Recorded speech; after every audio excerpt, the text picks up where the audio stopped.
अजय मेरु गठ Beetle sambar पति चौहान, सोमेश्वर के अंश से जन्मा पूत महान। 1149 में जन्मा शिशु शुभकाम, कर्पूरी के गर्भ से राय फितूरा नाम। दिल्ली की राजगद्दी पर बैठने वाले अंतिम हिंदू शासक और भारत के महान योद्धाओं में शुमार पृथ्वीराज चौहान का नाम कौन नहीं जानता।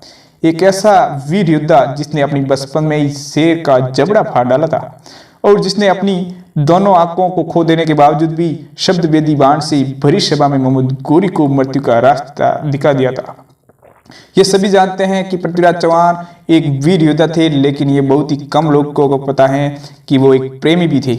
वो कन्नौज के महाराजा जयचंद की पुत्री शिवगीता से प्रेम करते थे। दोनों में प्रेम इतना था कि राजकुमारी को पाने के लिए पृथ्वीराज चौहान स्वयंवर के बीच से ही उनको उठाकर अपहरण कर लेकर चले गए थे। तो आज इस वीडियो में हम आपको शिवगीता और पृथ्वीराज चौहान की प्रेम कहानी से लेकर मोहम्मद गोरी के अंत तक की कहानी बताएंगे।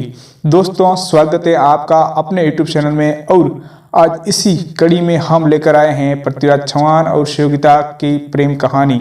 आइए आगे बढ़ते हैं। दिल्ली की सत्ता संभालने के साथ ही हुआ था पृथ्वीराज चौहान को शिवगीता से प्यार। आइए आगे इसके बारे में आपको बताते हैं।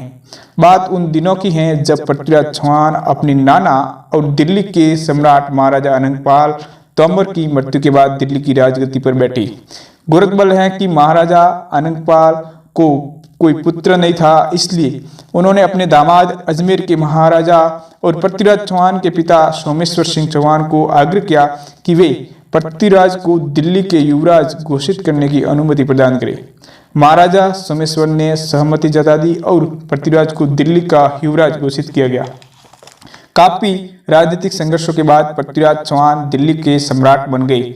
उस समय कन्नौज के महाराजा जयचंद का राजा था और उनकी एक खूबसूरत राजकुमारी थी जिसका नाम था शिवगीता।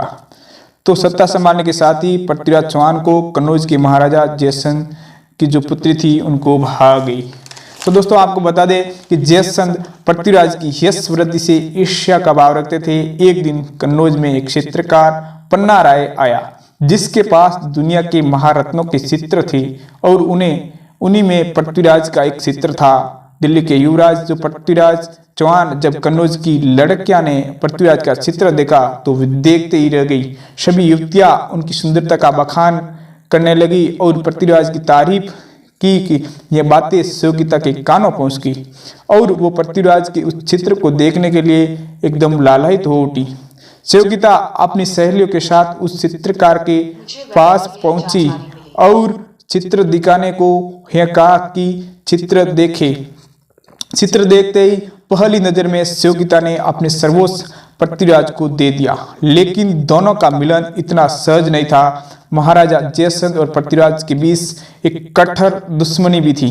तो इधर चित्रकार ने दिल्ली पहुंचकर पृथ्वीराज से भेंट की और राजकुमारी शिवगीता का चित्र बनाकर उन्हें दिखाया, जिसे देखकर पृथ्वीराज चौहान के मन में शिवगीता के लिए प्रेम उमड़ पड़ा।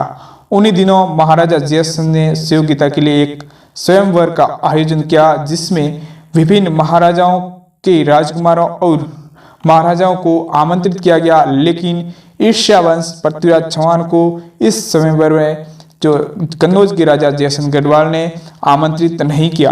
राजकुमारी ने पिता हैं वो जो चौहान का अपमान करने के लिए उद्देश्य से उन्होंने स्वयंवर में उनकी मूर्ति को द्वारपाल की जगह खड़ा कर दिया। राजकुमारी शिवगीता जब वरमाला लिए सभा में आई तो उन्हें अपने पसंद का वर यानी पृथ्वीराज चौहान की नजर नहीं आई। इसी समय उनकी नजर द्वारपाल की जगह रखी पृथ्वीराज की मूर्ति पर पड़ी और उन्होंने आगे बढ़कर वरमाला को उनकी मूर्ति में गले में डाल दी।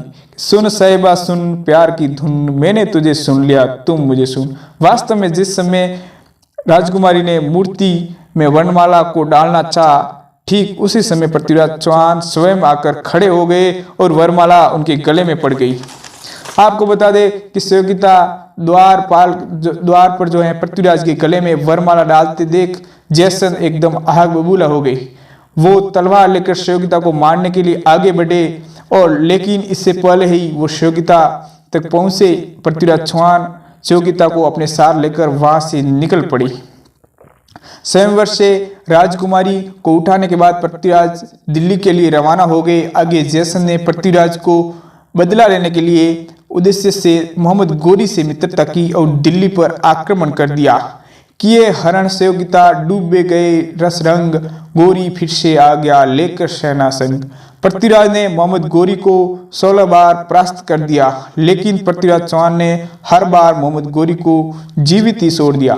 राजा जयसन ने गद्दारी करते हुए मोहम्मद गोरी को सैन्य मदद दी और इसी वजह से मोहम्मद गोरी की ताकत 2 गुनी हो गई तथा 17वीं बार युद्ध में पृथ्वीराज चौहान मोहम्मद गोरी से पराजित होने पर पृथ्वीराज चौहान को मोहम्मद गोरी के द्वारा जो है उनके सैनिकों के द्वारा बंदी बना लिया गया एवं उनकी आंखें गर्म सलाखों से जला दी गई।